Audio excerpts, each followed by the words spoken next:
के नेतृत्व में जो हमारे भावी मुख्यमंत्री हैं, आप अगर मुख्यमंत्री उनको देखना चाहते हैं, आपके मन में है जज्बा कि गरीब गुरबा का नेता या एस्टैब्लिश्ड हो, तो निश्चित तौर पे हर जगह जो आवश्यकता है, हम जहाँ पे आज हैं, वीआईपी के प्रत्याशी हैं सुमन कुमार जी। निश्चित तौर पर सुमन कुमार महाशय जी जिस छाप के साथ आए हैं, एक नया छाप है, लेडीज पर्स।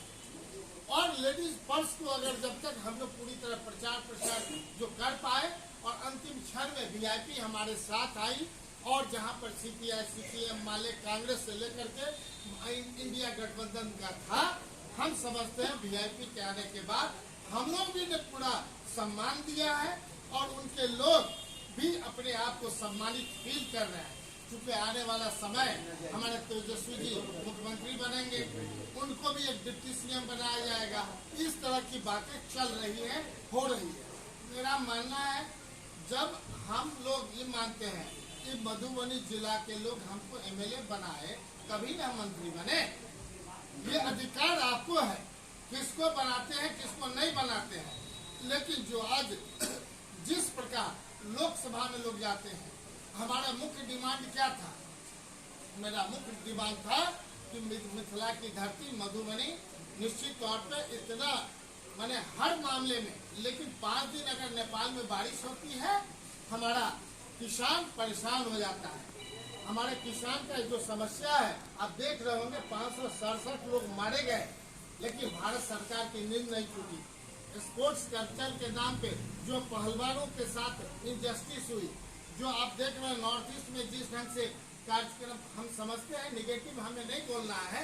हम हमेशा चाहते हैं कि भारत सरकार और बिहार सरकार जनता के बीच अपनी बातों को जब तक स्पष्ट रूप से नहीं रखना चाहेगी और उसका सम्मान नहीं पाएगी, किसी चाहे सत्ता देश में हो चाहे प्रदेश में, रहने लायक नहीं है। इसलिए हमारे तेजस्वी ने एक लाइन कहा, 17 वर्ष बनाम 17 महीना का कहा। क्यों कहा? कि 17 वर्ष से तो लगातार इनकी सरकार है, हमें मौका मिला 17 महीना का। तो आप लोग जानते होंगे कि समीर महाशय 2002 में प्रभाकर भाई हैं, हर एक जयनगर के लोग हाईएस्ट वोट इन बिहार हमें जिताने का काम किया था। उस समय भी सबसे कम खर्चा समीर महाशय को पड़ा था और हाईएस्ट वोट से जीते थे। ये कहीं न कहीं जयनगर की धरती है, यहाँ पैसा टिकट से कोई मतलब नहीं है।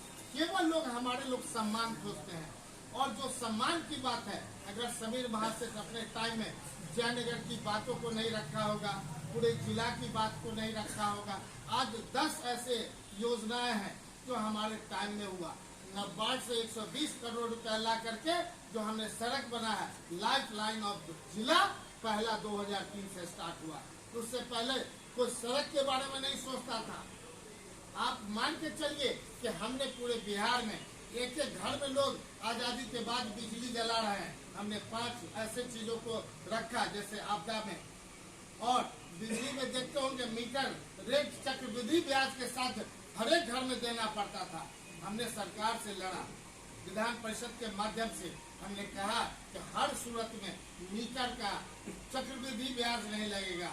मीटर आप बिजली जो जलाते हैं वही जलेगा, और लड़ते लड़ते हम लोगों ने उसको माफ कराया। इस तरह का आपदा का उस समय था कि कोई व्यक्ति अगर दह जाते हैं बाढ़ में, तो उनका लाश जब तक नहीं मिलेगा उनको पैसा नहीं मिलेगा।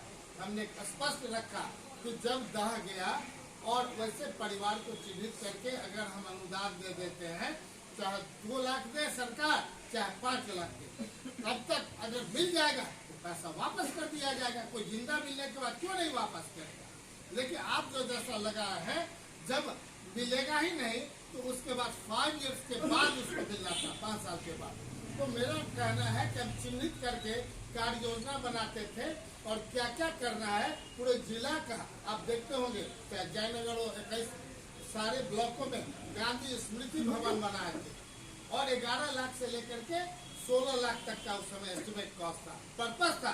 तो अगर गांधी उस समय कोई पंचायत भवन की परिकल्पना नहीं थी, और जब परिकल्पना ही नहीं है तो हमारे जो मुखिया में जितने भी महिलाएं हैं परिवार के साथ जाएंगे, तो उस समय आप देख रहे होंगे कि सीओ बीडीओ के पास 2 कुर्सी हुआ करता था।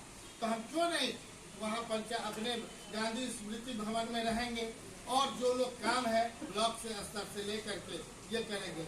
और पूरे इसके बाद उसमें जो था कि हम कैसे वहाँ किसान की समस्या, युवा की समस्या, हर तरह का चीज का अलग अलग कार्यक्रम करेंगे। जो वहाँ प्रमुख होंगे, जो वहाँ मुखिया होंगे और जो वार्ड सदस्य होंगे, हर तरह से हमारा सोच उस तरह का था। और वो सोच हमारे बाद वो स्टेट लेवल पे गया और पूरे बिहार में एक एक जगह अब बड़े योजनाओं के साथ शुरू हुआ। मेरा मानना है एक छोटी लकीर भी हो, लेकिन जब तक छोटी लकीर सही होगा तभी बड़ी लकीर खींची जा सकती है। मेरा बेस मजबूत होगा तभी हम आगे बढ़ सकते हैं। इंफ्रास्ट्रक्चर से लेकर के अगर 17 महीने की बात हम कर दें तो 17 महीने में चाहे महिला हो, चाहे युवा हो, चाहे अल्पसंख्यक हो, चाहे SC/ST का हो, दलित हो, हर एक का जो योजना हम लोग बनाए उस योजना के आधार पे लगभग 40,000 लोगों को हम लोग 10 लाख रुपया से देने का काम किया, जिसमें 5 लाख लौटाना ही नहीं था। निश्चित तौर पे लॉटरी सिस्टम था, हम चाह करके भी अपने चॉइस के आदमी को नहीं दे सकते थे। लेकिन मेरा मानना था क्योंकि जातिगत गणना होने के बाद पूरे बिहार का आपने हाई कोर्ट का वर्डिक्ट देखा होगा, उस समय अखबार पढ़े होंगे, अगर जातिगत गणना होगा तो न्याय के साथ विकास सरकार करेगी। कौन जानता था कि 17 महीने के बाद पलट दिए जाएंगे या भाग जाएंगे?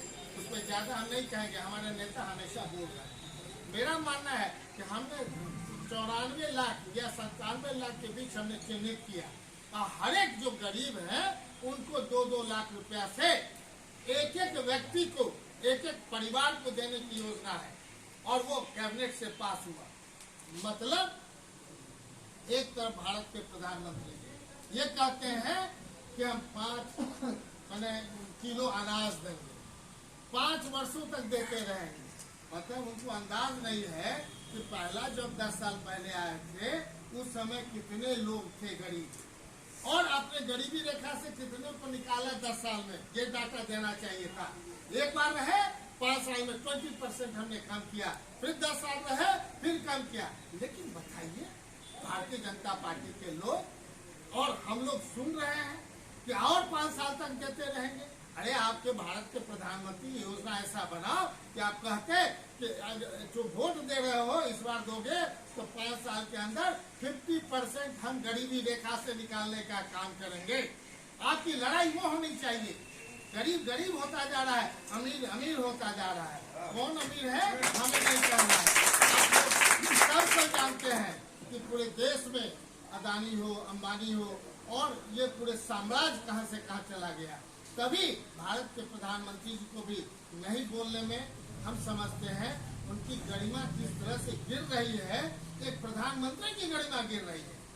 उससे पहले आजादी से लेकर के आज तक इतिहास उठाइए, हर एक प्रधानमंत्री पहले एक बार आते थे बिहार, पूरा बिहार के लोग वोट देते थे। इसके बाद 2 जगह चॉइस हुआ, लास्ट 4 बार से कहीं प्रधानमंत्री ज्यादा नहीं जाते थे। इस बार देख लीजिए 40 MP में 40 जगह जा रहे हैं। ये ग्राफ गिरा नहीं है तो ग्राफ ऊंचा हुआ है। क्या अगले बार हम उम्मीद करें आप जैसा प्रधानमंत्री रहेंगे तो 243 MLA क्षेत्र में आप जाने का काम करिएगा? ऐसी स्थिति मत लाइए जिसके बाद मुखिया जी के क्षेत्र में भी हेलीकॉप्टर उतारेंगे। यह परिस्थिति त्रिस्तरीय पंचायत का उन्होंने भी किया है। कहते हैं हम 1 रुपया भेजते हैं तो अंतिम जो पहले नहीं होता। अरे भारत के सभी लोग हमारे सारे MP हमको बता दीजिए, आपने अगर एक गांव को गोद लिया, एक MP 40 MP गांव का जा करके देख लीजिए उसका कोई डेवलपमेंट होगा। तो जो आदमी एक गांव नहीं डेवलप कर सकता है पूरे पार्लियामेंट क्या डेवलप कर देगा? ये बात आपके बीच में हमने तो कहा कि हमारे तेजस्वी जी कहते हैं कि 17 महीना बनाम 17 वर्ष बनाम 17 महीना, हम तो उसमें और ऐड करेंगे कि 10 वर्ष बनाम 17 महीना। इसलिए केवल 10 वर्ष उन्होंने शासन किया है और 17 महीना हम लोग शासन किया है। तो इसलिए 17 वर्ष नहीं करके 10 वर्ष बनाम 17 महीना बोलेंगे। और पूरे बिहार में 75 इंडस्ट्रियल एरिया को हमने डेवलप किया ताकि यहाँ रोजी रोजगार करने वाले अब बाहर जाओगे हम यहीं पर बिहार में उनको रोक ले और जो बाहर कमाते हैं उतना पैसा बिहार में कमाइए ताकि जो खर्चे डेरा डंटा और शुद्ध भोजन करते हैं कि नहीं, अपने घर में भोजन करके चलिए। और अभी तक लगभग 5,000 से ज्यादा इतने कम समय में हम लोग